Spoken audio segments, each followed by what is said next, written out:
Vivian made a snap decision. "We can't win this fight here.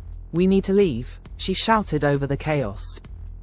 Xavier hesitated, his hands tightening around his gun, but Edwin, a former member of the Hulk Hunters and one of Paul's closest friends, didn't. He moved on instinct, yanking out a set of explosives from his vest. "Everyone, get down," he barked. Without hesitation, he set the charges along the side wall, slamming the detonator in place. The explosion rocked the warehouse, sending bricks and dust flying in a storm of debris. The heat and pressure of the blast knocked several people off their feet, but when the dust settled, there was a jagged opening large enough to escape through. "Move, now," Vivian commanded, yanking Shania up as she scrambled forward.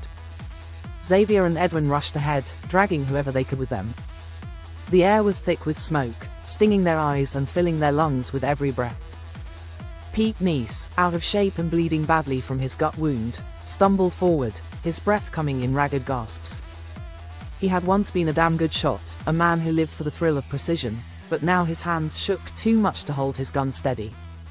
Still, he pressed forward, gritting his teeth against the pain. Gunfire cracked through the night the moment they stepped outside. "Down," Xavier yelled, shoving Vivian behind a pile of crates as bullets sprayed the area. The Sons of Aryan were already waiting, their rifles trained, their snarls promising death. They had expected an escape attempt. The group was pinned. The Sons advanced quickly, their boots crunching against gravel, their movements precise. They weren't just some ragtag gang, they were coordinated, prepared. Then, from the shadows of a nearby alley, another gun roared to life. Icon emerged like a ghost, his weapon spitting death with brutal precision. He wasn't shooting to scare him off, he was executing them. 3 Sons of Aryan dropped before they could even turn to fire.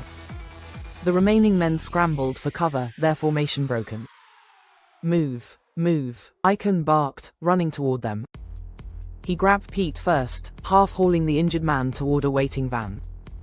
"Get in," Vivian shoved Shania inside before diving in herself.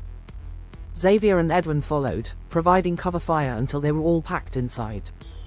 Pete groaned, clutching his wound, his blood soaking into the seat. Icon didn't waste a second. The van's tires screeched as he floored it, fishtailing out of the alley and onto the main road. Bullets pinged against the metal, but none found their mark. As the city lights blurred past, he gritted his teeth, eyes locked on the road. "I don't like you people," Icon growled, his hands tightening on the wheel. "But I hate them more. Those bastards have been planning this for months. They thought Paul would still be alive, that they'd take him down in some grand spectacle. They never expected him to already be dead." Shania exhaled sharply, her hands shaking. "Then that means we have the upper hand, right?" Icon shot her a look through the rearview mirror, his expression dark. "No, it means they're going to burn everything down until they get what they want.